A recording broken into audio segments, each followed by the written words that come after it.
18,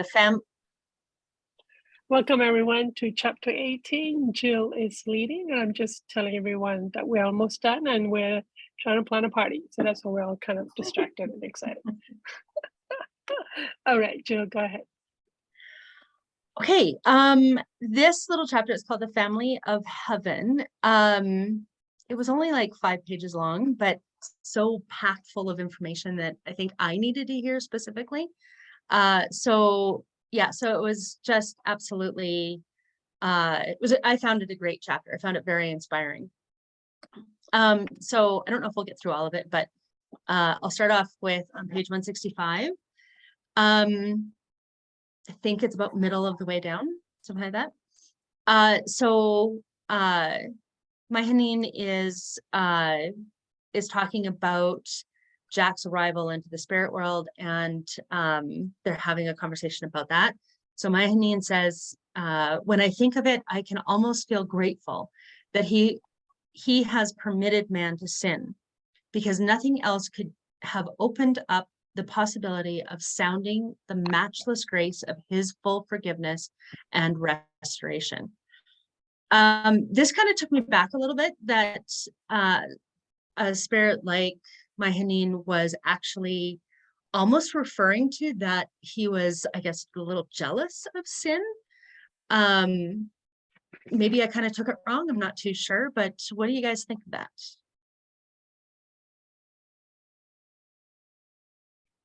Why did he make that statement? What is it that he's envying there?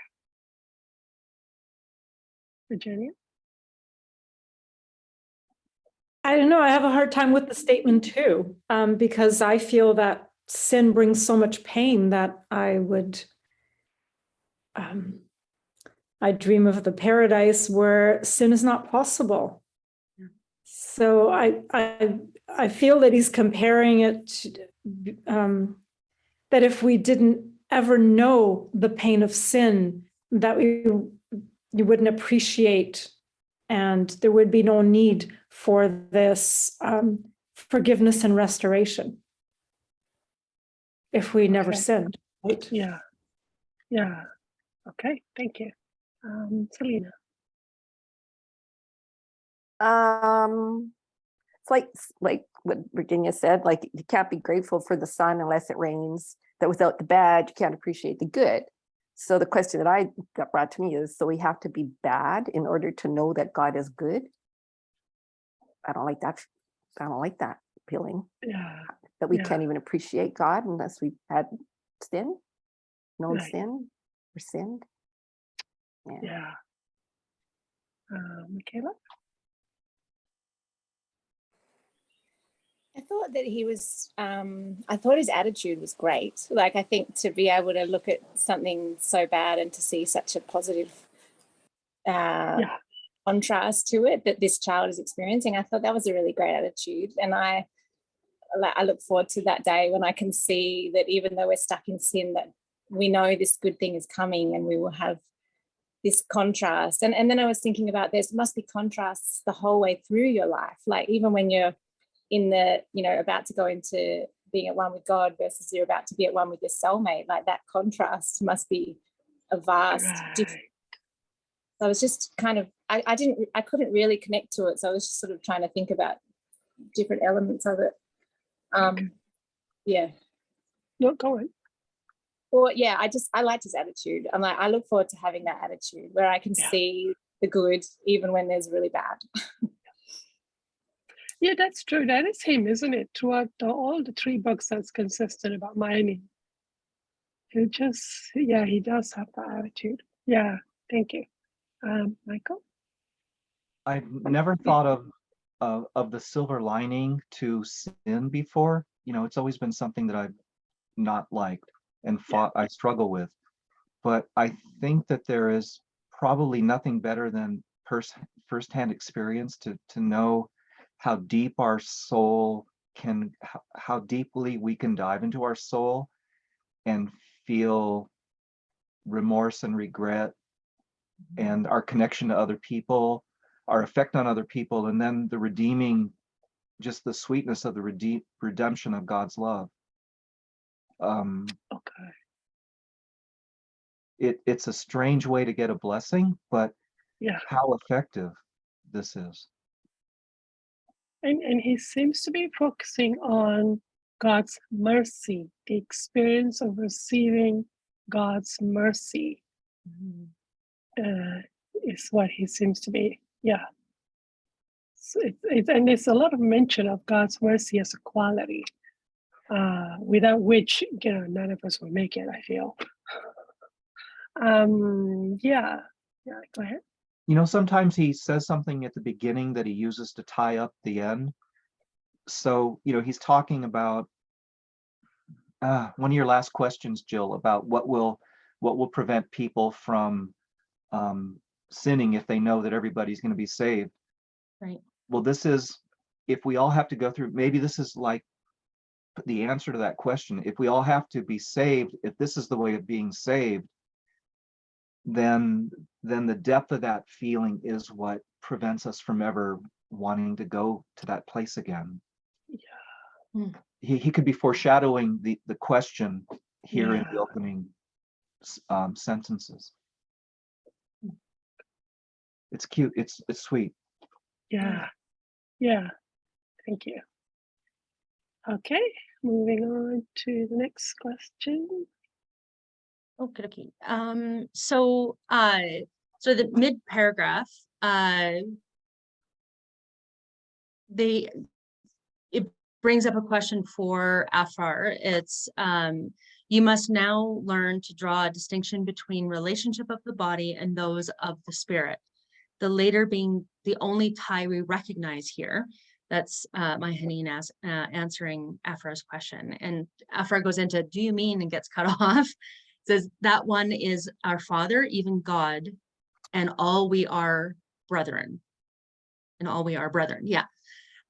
He replied before Afra had time to finish the question. So that must be true in a sense, Afra said. But I cannot forget that one of the common ideals framed of heaven is to have the family complete. Am I to understand that this, like so many others, is an erroneous one? And Myhanene says very erroneous and almost impossible. And then he goes into explaining sort of why that's impossible, which was a great explanation. So it brought up questions as far as what sort of is or was your idea of what happens after our passing. I've got, I think, 3 questions here. So I don't know if we want to do them one at a time or they kind of all No, sort of let's do it together. Yeah. do it together. Yeah, they kind of all Yeah. come together. So what is your idea of what happens after our passing? Is there someone that has passed already that you would like to see again or spend time with again? And how does it make you feel that you probably won't see them again, maybe even for a long time? Because Myhanene actually does go into the fact that you will be reunited with them once you are at one with God, which I maybe misunderstood that. But anyways, those are the questions that I had.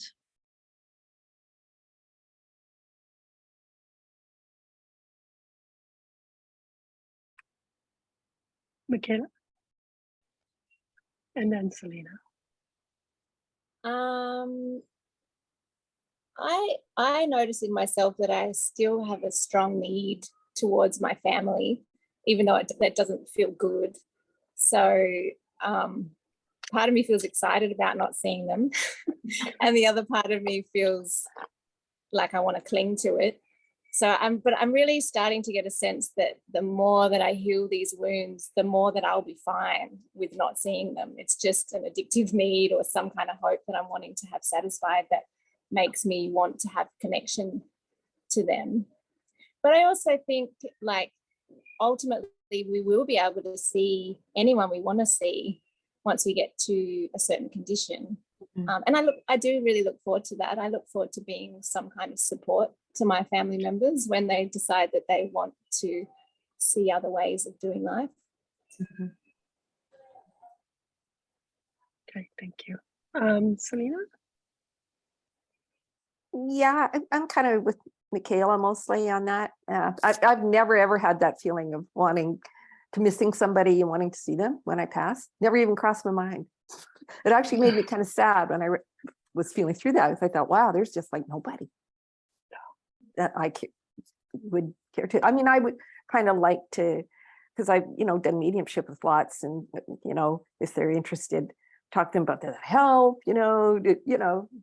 was that okay for you? That kind of thing, explore that. But even that wouldn't matter. It'd be kind of nice, but it's not terribly important to me, really. Yeah, sort of a sad thing. What else did I have here? I'm way more interested in seeing my guides, actually. Way more. Yeah. Way more. That's the only thing I think of. Oh, I hope they're there. I hope they're there, right there with me. As soon as I pass, that's who I want to see. I don't want to see.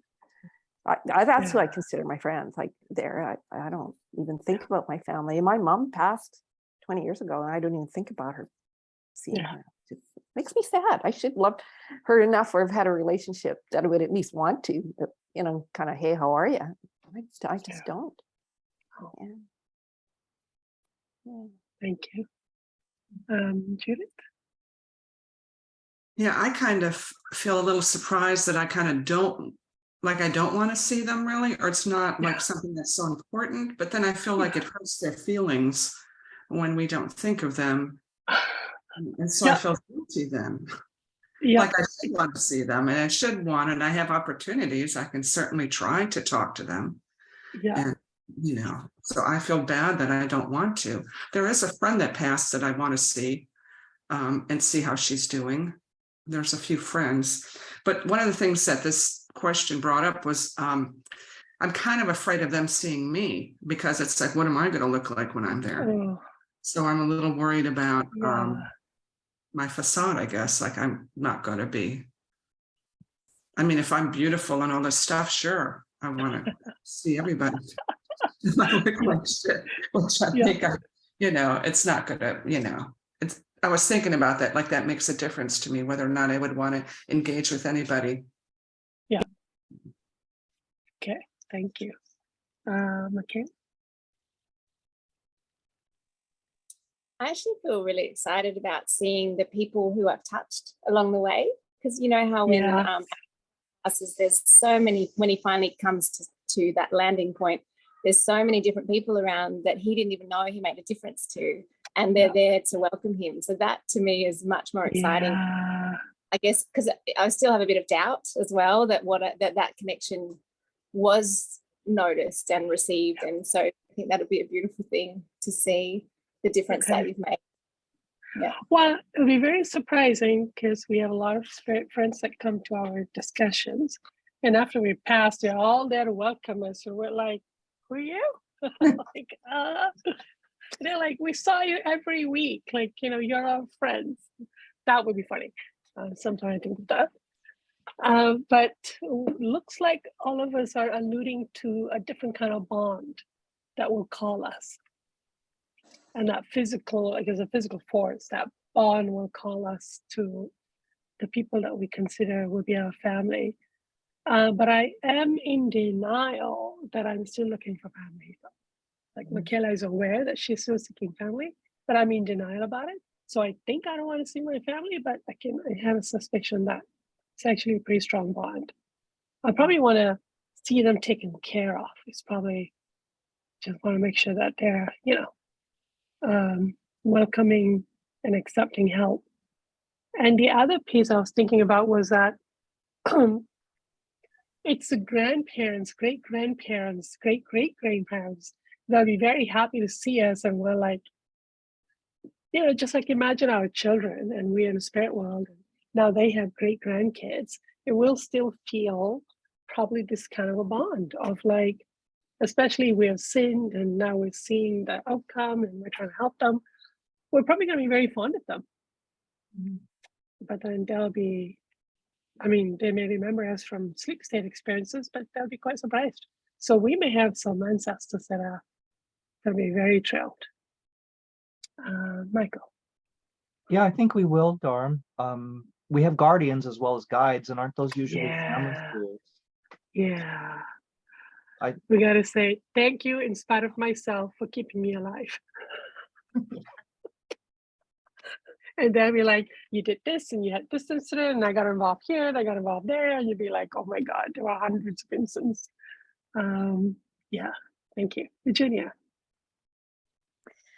Well, like most of you, I would want to see my guides for sure.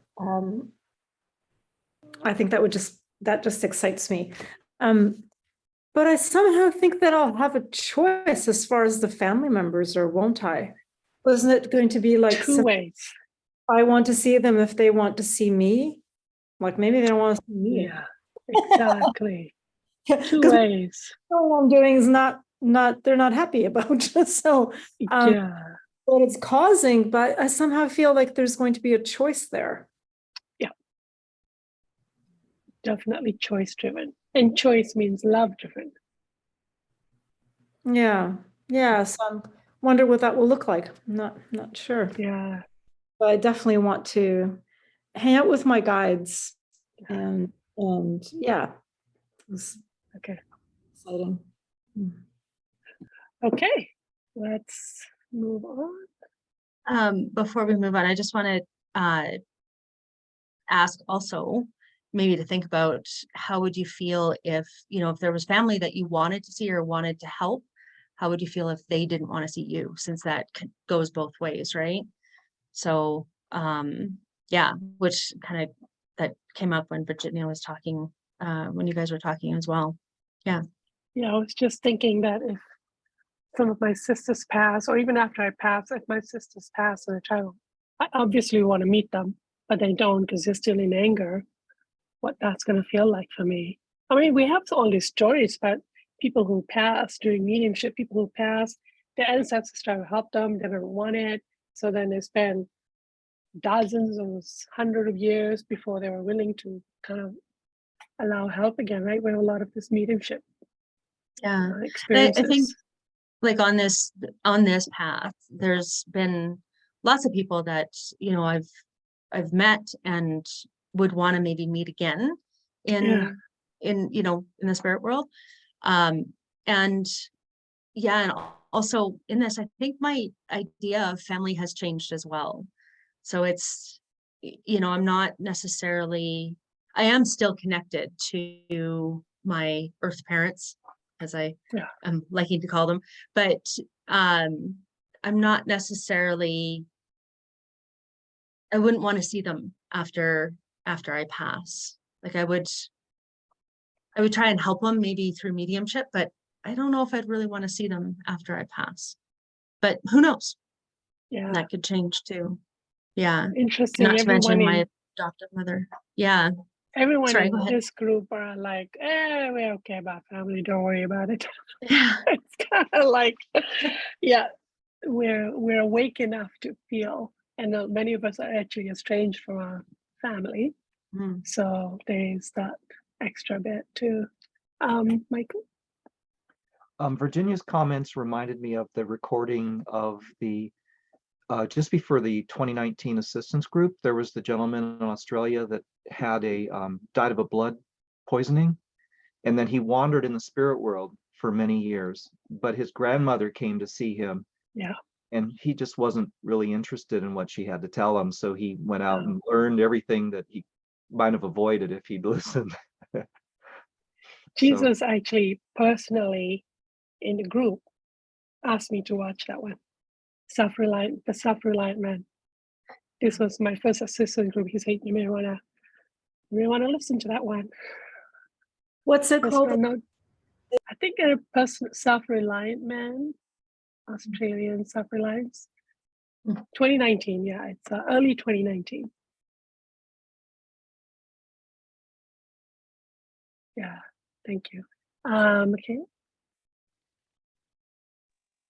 In response to your question about how's it going to feel if they don't want to see us or connect, I think it's going to be a great opportunity to work through my addictions in relation to them, and my desire for validation and for understanding and for their respect and all that. But I also think it could be a really cool opportunity to see the power of prayer and to see the energies of prayer and to watch how that works with their spirit forms. I think that'd be. Oh yeah, totally be faith building. Yeah, I like that. Thank you. Okay, moving on. Okay. Like, where was I? Okay, so at the bottom of 166, so it's every individual soul born into our life has become by its life on earth, self-conditioned. God has provided for it, having respect to two factors only. First, the law, which ever works to secure holiness, and next, the means to attain the condition, or that condition, under most favorable circumstances to the individual. This one kind of sparked a little anger in me, or a lot, Okay. because it was like, okay, well, but if you found yourself, like it says, if you found yourself alone in a stark, cold, dark, empty room, would you think this is a favorable condition? So what, like, our idea on favorable, I guess our ideas on favorable, And he calls all condition favorable. he calls all conditions favorable. So our idea of favorable and his Yeah. idea of favorable are completely two different. They're like, Yeah. my arms aren't long enough. Way too different. So yeah, I guess, I don't know if we really need to, we can talk about that if we want. Yeah. Yeah. Yeah. Okay. Wait, Michaela? Oh, it just went out of my head. Sorry. In terms of, like, I certainly wouldn't see that as favorable. And then I sort of get into a bit of a head thing with this, because I think of a person stuck in a dark room, and they're in a dark room because they don't have any concept of God, partly. So how do we reach them? And then it feels pretty hopeless, and then I feel pretty frustrated. But then I think, because really, like, if I was in control, I feel like I would just, people pass and I'd send them to these beautiful treatment centers where they just get nurtured and healed and all that kind of stuff. But I just finished reading a book about a man going into a rehabilitation center for drug abuse. And, like, you've got to want to be there, don't you? And you've got to want to go through the process of stopping. And then the cycle continues. It's like, but they don't. So how do we make them? It feels pretty stuck and like a bit of a cycle that's hard to break. But then I think about me, and I know I used to feel like that, and now I really do believe in God. So I'm like, well, something along the way cracks you open enough to step into something different, which can then expand. So Yeah. Yeah. At the very least, if you're sitting there, you may go, why am I here? Well, you asked. May just drive you to go, why am I here? Is this all there is? Is there a way out? Well, you're asking. Power of asking. And So you shall receive. yeah, exactly.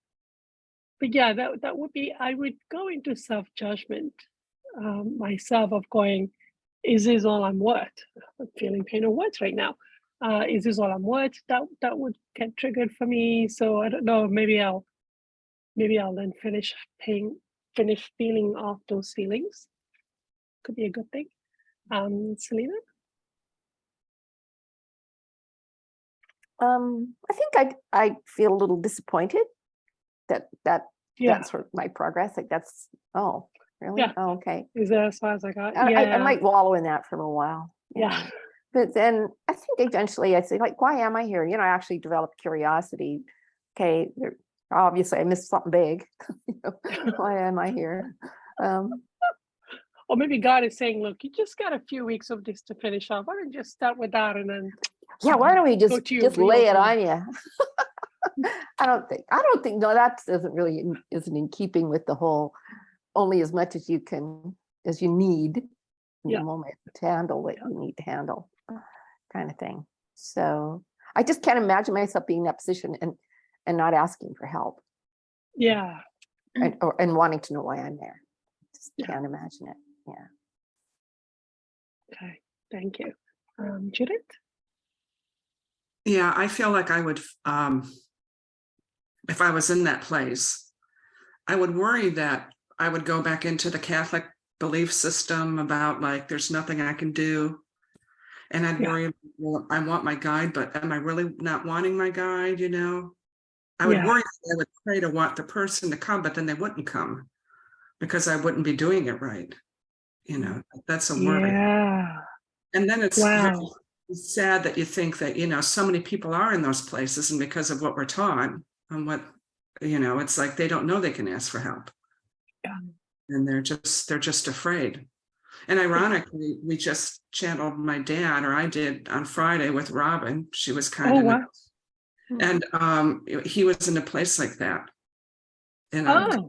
hole in the wall, kind of locked in with seeing people in front of him, but not wanting to leave, and very frightened, you know. Wow. So Okay. sad. Yeah. Yeah. So that whole thing made me feel sad, and remember that, as well as just worry about the, you know, us forgetting divine truth, or it hasn't really sank into my soul that I would revert to that. Oh, I'm stuck here forever. Yeah. So you know what? Interestingly, I think that is your father's fear that is now triggering you, so you can work through it. Oh, really? Okay. So you're now able to release that, because that's basically you inherited that from your dad. And now it's triggering you, so that as you continue to feel it now, you're processing the feeling. Yeah. It will no longer be part of your story. Thank you. Yeah. Yeah. Yeah. Well, no, that's yeah. It's almost like I almost wish we had the soul condition to ask Myhanene. So help us see the good in this, please. Like really, I do. I want to. Yeah. Would be interesting to I can almost feel an answer, almost, because he intimidates me. He is one of those like almost feel like God's mercy is in action here. Almost like my head is buzzing right now. It's too far for me to grasp. Maybe everybody else felt something to it at the same time. Michael? I think I would remember that I've attracted this. I think I've for the past, you know, the years that we've been in thinking of these things and talking about it, those memories would come back. But I think also I'm in denial about what my condition actually is, Right. how bad it is, and what it's going to take to get real. So I think I'll be angry, but then Yeah. I'll remember. You know, Okay. Because the anger needs to move. Mhm. Denial always have a layer of anger under it, generally. but I don't think I'll nurse a resentment for being there, because I'll know, oh, I put myself here. Yeah. And so I'm really fortunate that I did not stay within the church, and that I'm not relying on what I might have learned in church or culturally, because then I wouldn't have any idea. And then without any clue on how to get out of there, I could see a person stuck there a long time. Yeah. Bonds are important. When you have an emotional bond with somebody, you know, then like we have affection for our guides, that's a bond. So that when we get stuck, we will let them come to us because we have a bond, we have affection. So yeah, I guess developing those bonds with our guides now is gonna literally save us later. Michaela. Really, you said something a while back about hell being. This is like a big leap, but I'm hoping you can just feel what I'm trying to get you to say, because it's not really Hospital enough. for sin sick soul. Right, and that's I really want to understand God's mercy. I want to understand how this is the truth, and that this is the best place that someone could be in. Yeah, And I mean, Myhanene does understand that. he does. Yeah, so I wish we could feel it. Yeah, I'd love to ask a question about God's mercy. I feel that I think I would be Should we less ask angry. Should when we I ask start that? Should we ask that? After that? Or Myhanene that? Let's ask Myhanene today. Yeah, let's ask that. I just wrote the word God's mercy because That seems to be what's coming, and that's what I was told at the beginning of the chapter. Focus on God's mercy. It was like, I even wrote it down. And I'm like, well, that'd be interesting to focus on somehow. And I just felt the feeling coming from, I'm assuming Myhanene, on God, about that this God's mercy is an action here, and an action everywhere. But let's ask. That would be a beautiful one to feel that. I can stop the buzzing in my head. It's okay, let's move on. Okay.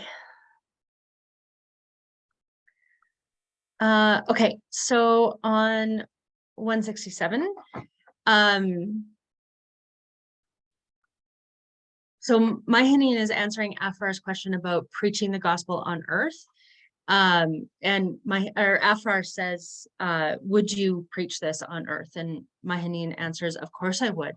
It is truth and ought to be proclaimed, in such not the gospel of the Christ, extending the horizon of the family to earth's remotest bounds, destroying in its unrollment the distinction which exists between class and class, erasing the animosity of nations and obliterating all traces of color, language, and time.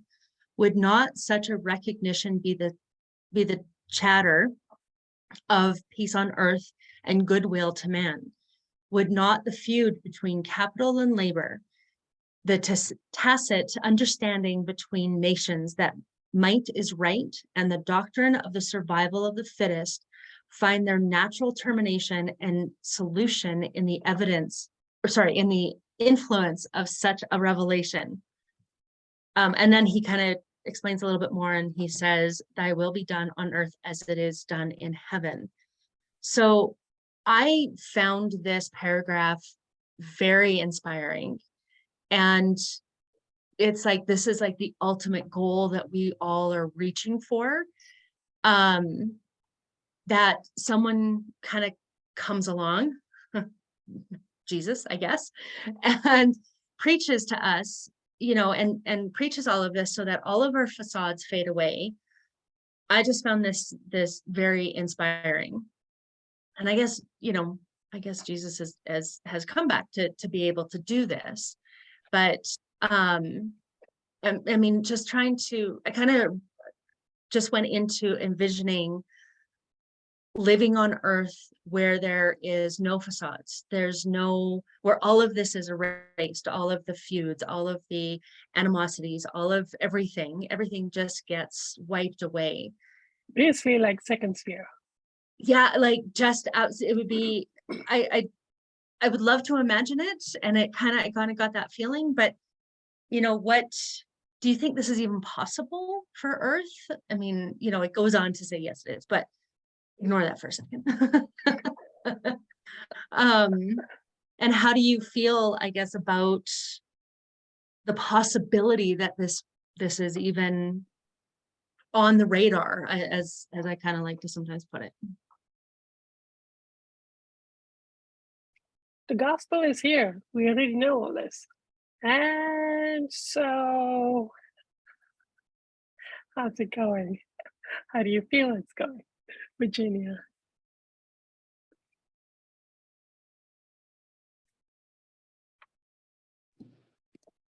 Sorry, I couldn't get my sound on.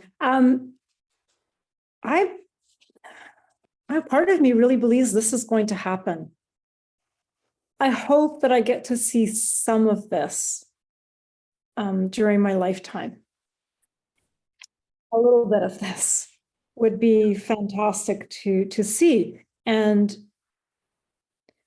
I feel like I put a lot of faith, and that comes in from that Mary and Jesus are here. And that great change is going to take place. So that is where my hope lies, really. Yeah. That there will be more change this time than when he was on the earth the first time. I saw this little cartoon about that. I thought I'd share with you. It's a little, there's this alien speaking to, it was one of the presidents, I can't even remember who it was. And he was going on about how on his planet that Jesus comes by and pops in, every few months or so. And he says, oh, really? Just that? Just came here once and he never came back, he says. And he says, well, we enjoyed his teachings and we gave him a box of chocolates when he when he came and he went. And he said, and he looks and he says, so what did you give him? And he's like, oh, like we crucified him. I thought just a little funny, sorry. Yeah. Yeah. Glad that they're Oh my back. God. It kind of puts it in perspective. Yeah. McKenna. I find that I'm quite pessimistic when it comes to this. Like, I do believe in it, but it just feels really hard when you think about, like, this is the reality, this is happening. And the first time we killed him, and this time, it seems like things are ramping up more and more. So I find it hard. I am annoyed at humanity, but I also just this week actually really recognized that when I get hurt, I reject. So I think that's possibly what I'm playing out a little bit. Like, I'm just wanting to reject humanity and go to the spirit world and just tell everyone to fuck off. Sorry. But also I think I don't believe that I'm good. So that's what I would be projecting onto humans as well. And I notice I often play that out with my kids, like underlying my behavior is the sense that they're bad. So I think if I can work on that one, I'll probably have a different perspective about it. Yeah. Yeah. Okay. Huh.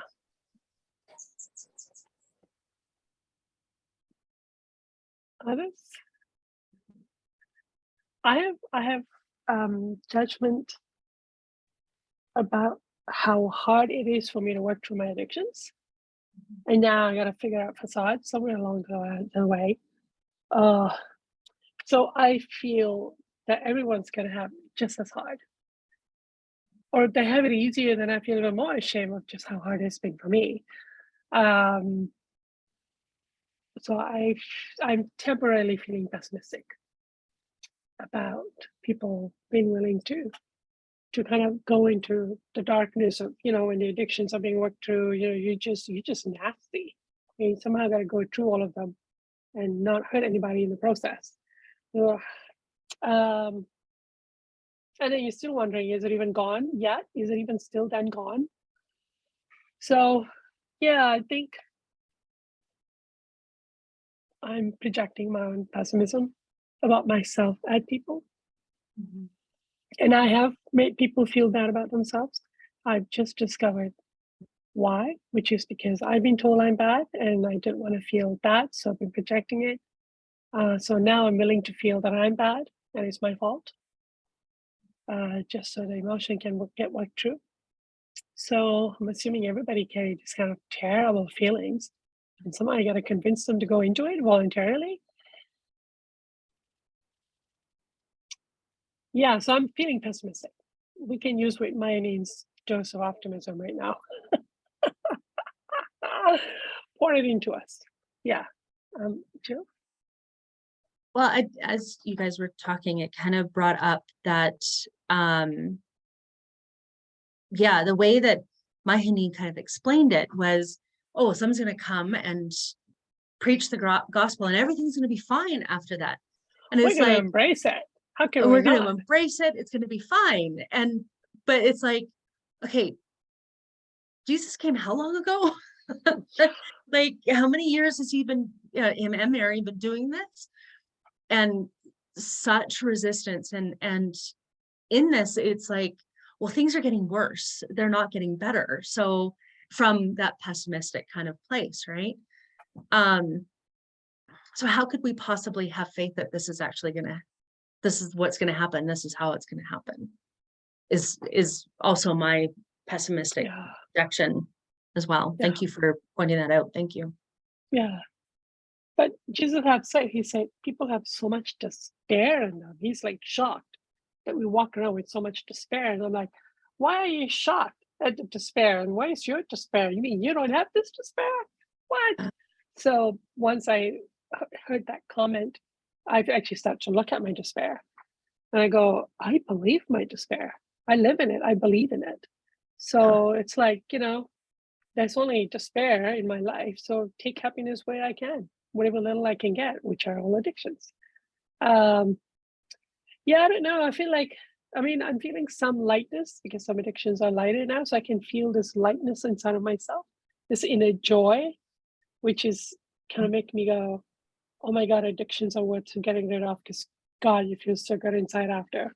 So there's some optimism coming out of me as a known fact. So I think we just have to be the agent to sell it. We're the salespeople here, folks. We got to get through enough to start. But this despair, we got to process our despair. Yeah. Thank you, Michael. I met AJ years ago under real favorable conditions. Okay. And like I already believed the Paget stuff, and then he would say other things, and I was really open to him, and I felt the influence of his love. And there was something that happened in those days, just over a period of weeks, that hasn't happened since, but he would say something and I would feel something release in me and kind of bubble up and leave. Oh, wow. And so that's my response to your question, Jill, about wouldn't this be amazing? Somebody preaching this and all of our facades fade away. How would you feel? So I think it's possible for people that do not have a resistance or maybe a contrary teaching to be spoken the truth in love and just go there. open up and embrace it. Yeah. Especially children.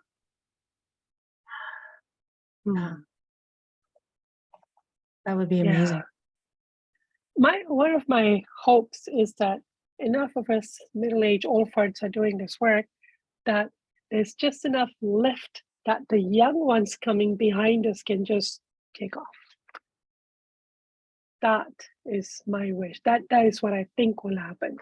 We'll make it a little bit easier for those coming in to just go for it because they haven't absorbed certain emotions or feeling less projections or whatever it is. Who knows what happens? Selena? Yeah, I just want to add to that. My grandson came yesterday, and he's 19, and so is his girlfriend. And she had a little fit of fear and broke up with him. And after a week realized this isn't what she wants. Like, I was able to talk to her about it. She's not only 19.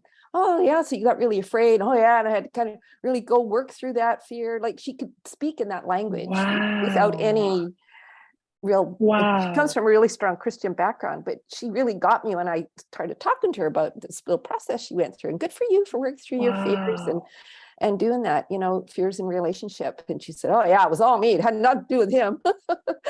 This fear I had. Wow. It was just like, oh, where did you guys come from? Exactly. So those things think really give me hope. When I see things like that in young people who just being around it, I don't know what the heck is going on with that, but boy, that was nice. Yeah. To be able to talk about emotions in that way. And yeah, it was wonderful. Yeah. That's who we're doing it for. It'll get easier for others. Yeah. And that's awesome. Definitely what that. And she doesn't even know me. It's the second time I've met her. And she's completely open and Wow. Very cool. Okay. Michael? Well, Selena, she's Canadian, eh? Eh? What? That's what it is. Oh. You guys are different. You get a taste when you come up here. I think we have to do our meeting in Harrison. It's gonna be in Canada. We gotta show the Americans some Canadians. Okay. Let's move on, shall we? Okay, sure. Okay, so Ephra and Myhanene get into a beautiful discussion on God's vision for Earth and mankind. So Myhanene says, welcome home. Do you think such a consummation is possible? Yes, and it is the only way by which I can imagine that God can bring all things into subjection to himself, and he has promised, as he has promised. If only one soul, even Satan himself, shall at last be alienated from God, he cannot be all in all. So they're having this conversation. That's Myhanene's answer, but Afrar immediately brings up that doubt again about mankind, because Afrar goes into, but the animal element is so strong in human nature, I am afraid that without some restraining power, it would be difficult to keep the masses in check. That made the hair on the back of my neck stand up. And if they heard the doctrine of final salvation for all, the incentive would they have to live moral, not to say righteous lives. So he's had this doubt before. We've seen it before in a previous chapter. So it kind of felt like Afrar has faith in God, but no faith in mankind on earth. And so do we have faith in mankind on earth? Or it's I not don't even the think- right question to ask. Like, I think, should we even need to? Is wanting to have faith in mankind the wrong thing, the wrong direction? Yeah, I knew there was a question here. I'm even not sure what question there was. And that's kind of where I Yeah. put it. It's just like, do we have faith in mankind? Because Yeah. I don't know if I do. Like I But that's see, the thing. That's what I'm going. But maybe that is the question to be dropped. To not even that we don't even need to be. The fact that we think we need to have faith in the mankind is probably like we're giving our will away, or we're looking at somebody else, we're looking outside of ourselves, are we giving our power away? I mean, that is how we feel. I'm not saying the question was wrong. I'm saying we are asking that question, but that maybe we need to not be asking that question and change it to something else. Because we look at everybody else and we're going, well, nobody else is doing it. And therefore, if we were to change that to a different kind of faith instead, what would that look like then, Judith? Well, isn't there an addiction where we want everyone to agree with us and kind of? That's one addiction right there. Yeah. Yeah, Okay. because I always question, like, why wouldn't people not hear this and be so interested and intrigued, and they're not. Yeah. But I felt, oh, that's like my addiction, where I want it to be easy for me. Yeah. That if everyone agrees with it, oh, it's going to be easier for me. But there you go. So you even know why you have the addiction. So that's good. That's good. Yeah. It feels difficult if people don't agree with me. Mine would be that if somebody else are not awakened and they do damage, there's still damage. It's still, bad things still happened. That's where I go with it. So there's some, I need to name what that addiction is.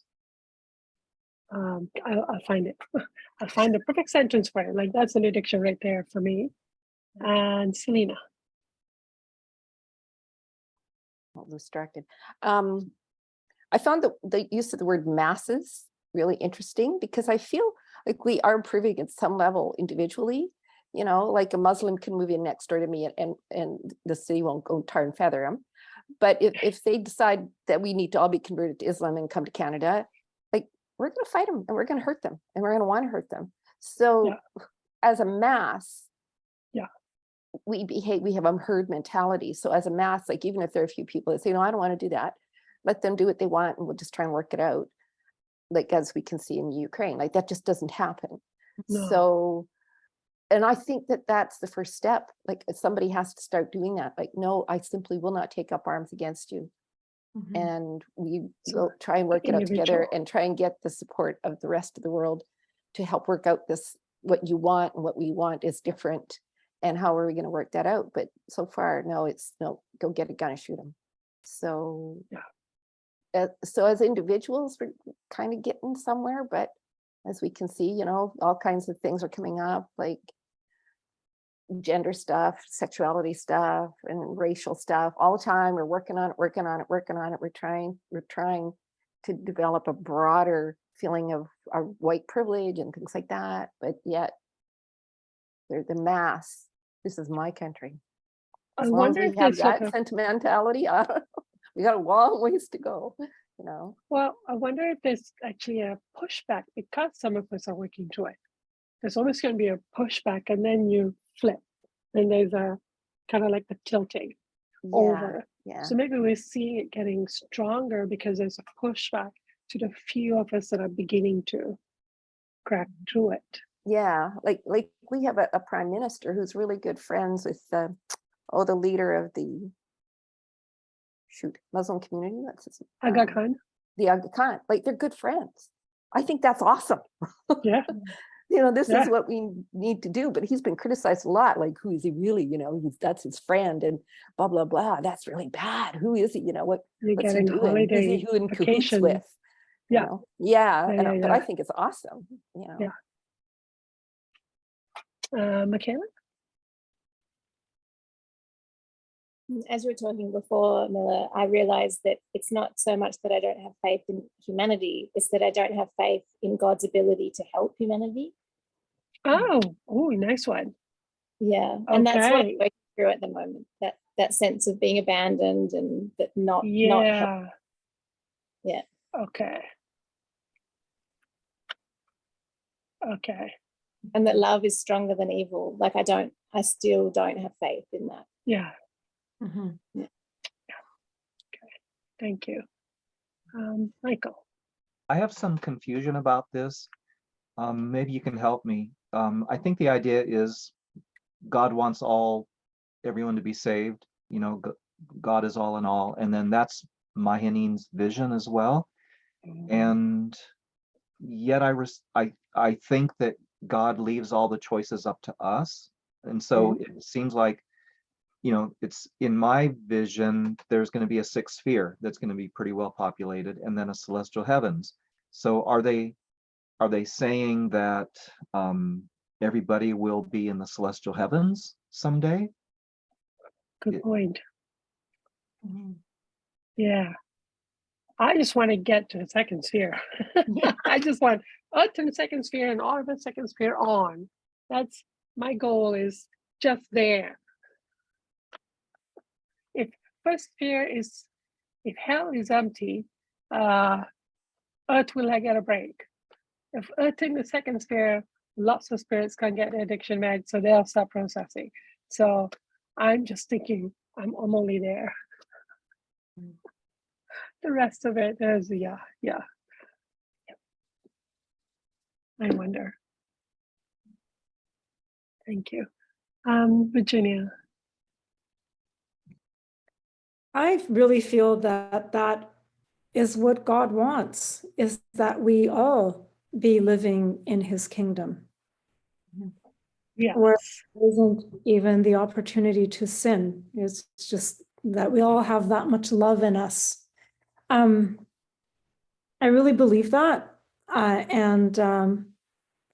But for me, I'm struggling with free will. Mhm. And how misunderstood that is. And I still don't quite understand it all. And the impulses to just go with what's expected and what you think is going to get you the feelings that you want, the good feelings that you want. So those choices are being made.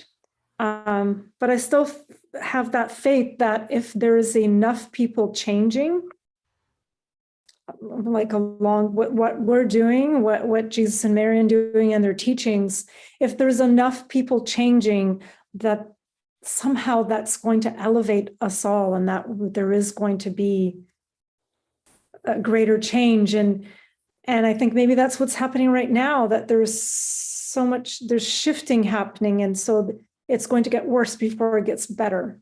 Because a lot of the spirits that are going to be challenged due to their addictions are going to push back first. I don't know how long that's going to last, but I honestly feel like it's going to get better, and eventually is going to be better. All right. Yeah. The tipping point. You don't need that many people to cause a tipping point. There's always a tipping point theory or whatever. Yeah. I don't know what that is. I do remember Jesus saying at one point that even if just one person became at one with God on this planet, that creates some change. And they have obviously not in the first sphere any longer. And just look at their videos and how they're speaking and their energy, and just like it just I can see there's progress there. I've never met them in person, but I can see the changes in them. Yeah. And I don't know where they're at as far as like you'd say spheres, but I just really pray that it's enough to really help humanity to create some change for the better. Yeah. But that if there's a way for us to not even look at humanity as being a factor for my journey, that would be the addiction to look at for me to release the addiction, so that I'm not even questioning about where humanity is at and do I need to have faith in it, in them or not. Becomes inconsequential. So addictions are pulling me towards even looking at the question, being pulled by it. Thank you. Selena. Well, I think God ultimately gets what he wants. So if that's what he wants, is for all of us to be in the celestial heavens, then we will. Let's get And over it. thousands of years, it will happen. But to me, it's the suffering. So that's the bottom line for me. It's the suffering. How much suffering are we willing to have? How much suffering? How much are we willing to help others be relieved of their suffering? Because as it says somewhere in that chapter, the scar of the suffering stays, of the sin, right? It stays. Yeah. So you always have knowledge of that in Yeah. you, even once it's been cleansed. So eventually, hopefully, we'll get to the point where we have none or very little of that in our souls.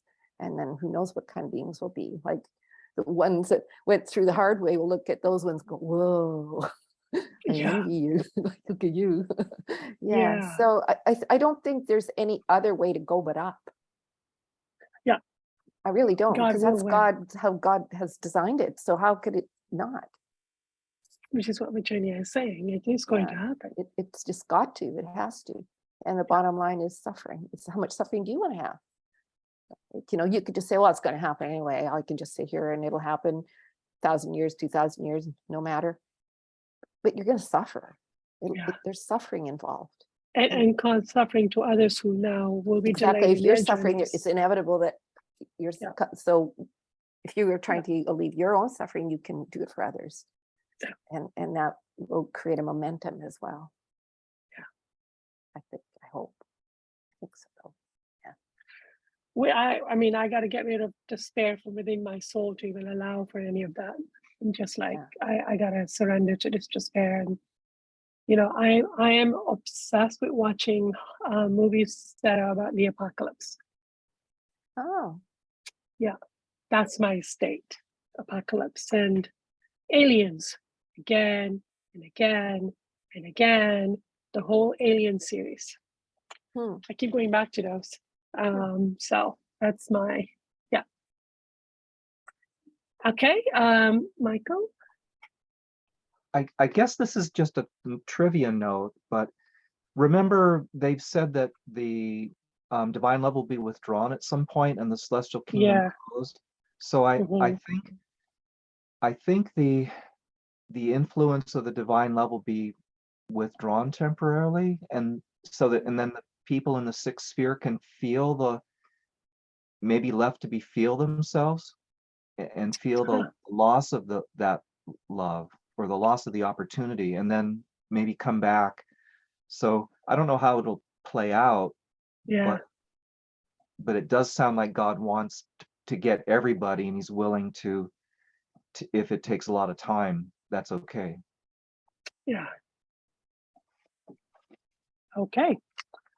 So should we ask a question to Myhanene or Afra or our guides, however that happens? What does Myhanene mean by God's mercy? What's his perspective of God's mercy? That's, or if you want to word your question differently. Okay, let's go back in a bit. All right, curious what everyone got. Who wants to start? Selena. I got a really nice vision with this one. Okay. That his mercy means that he will meet you over halfway. If you extend your hands towards his love, he'll come a big chunk of the way towards you to grab it and give you a little pull to I got this feeling, come on, Wow. a little. We have no Wow. idea how much he helps us, or what slovenly, interesting word, creatures we would be without it. Wow. We don't know what we are without it. That's why we Wow. don't really appreciate or understand it, because we're nothing without it. Like we're really like almost animals without it. Okay, wow. Okay, thank you. Michaela, do you want to go? Michael first. I had two ideas. One was that it's God's most appreciated gift. And then I realized, I mean, God has a basket of most appreciated gifts. But it felt like Myhanene feels it so deeply, it was beyond his capacity to explain it in a way that I could understand it. And I Yeah. couldn't even feel that begin to touch the depth of it in me. So Yeah. I just don't have a great feeling for God's mercy that I could get his feelings for it. No, So I kind of drew a blank. but you could feel that, wow, Myhanene feels something so profound about this, right? You could feel that there's something very vast here. Beyond That could words. be, Yeah. yeah, exactly. And it may start to pique your curiosity. Because he knows so many people that have been touched by it, and he's led so many people there. How can you express that?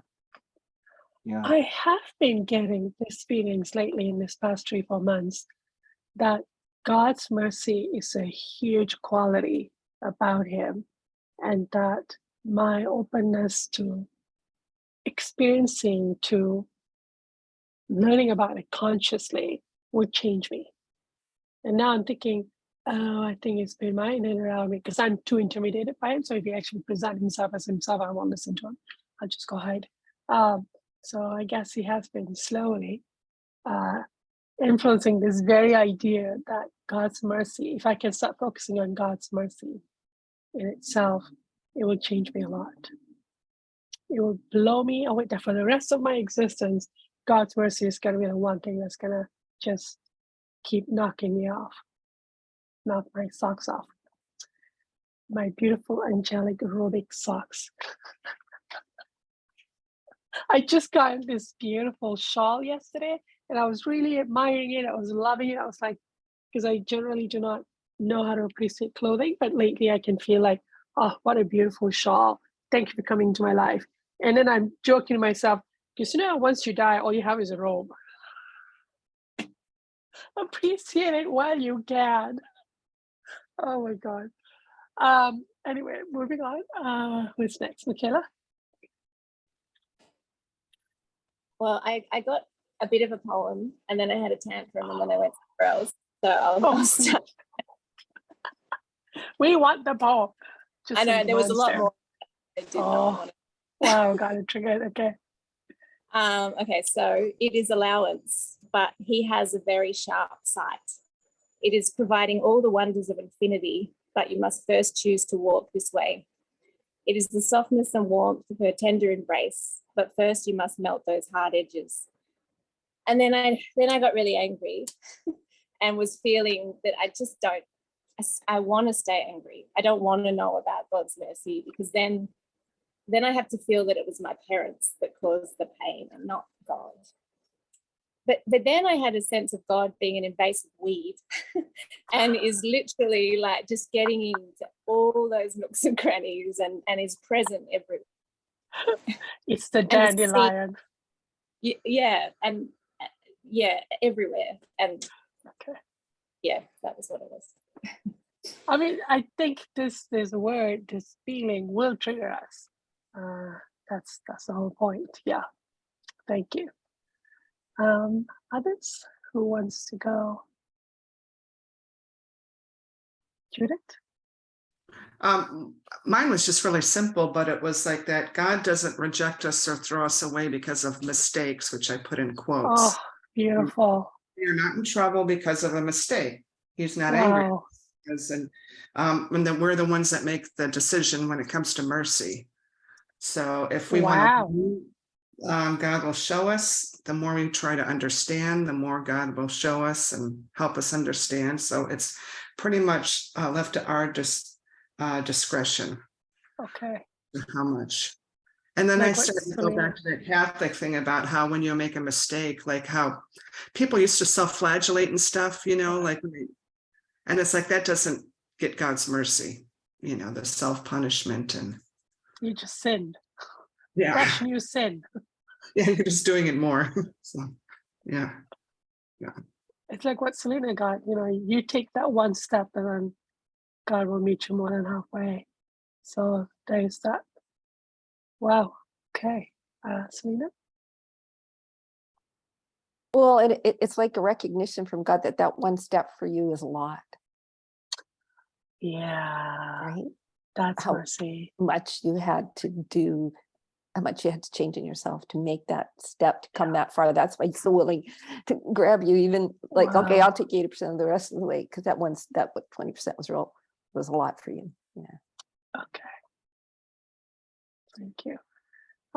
Jill, do you want to share? I didn't really get much. I went into judgment towards Myhanene and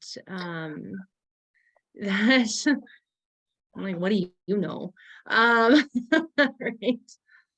Okay, I would so like to be a fly on the wall in that conversation. Oh my God. He'll melt you in 5 seconds. You just look at you and you're like, no, whatever it is, I give up. Fine, it's good. It's good. yeah. Yeah. I kind of had to go through the judgment and have my little temper tantrum and really I don't know about and then I'm judging the rest of that what I got as far as God constantly wants to prove to you that he is good with no expectation or without expectation that you believe him. Like they'll just constantly sit there and go, I'm here to help you. I'm here. I really love you. You're the best. You're the greatest thing. It's okay. You don't believe me right now. That's fine. I'm still going to be here because, Wow. like love is love and not like God's love, not our perception of love. I kind of started to go into what sort of forgiveness sort of means. I was kind of all over the place. So I'm not too sure if, yeah, I'm not too sure what I got. You made contact. Let's just call it that. Yeah. And I was just thinking for Judith, for the answer to be that God never rejects you, for Judith, that's a powerful word. It's very like that's basically antidote to everything. Yeah. Wow. Virginia, do you want to share?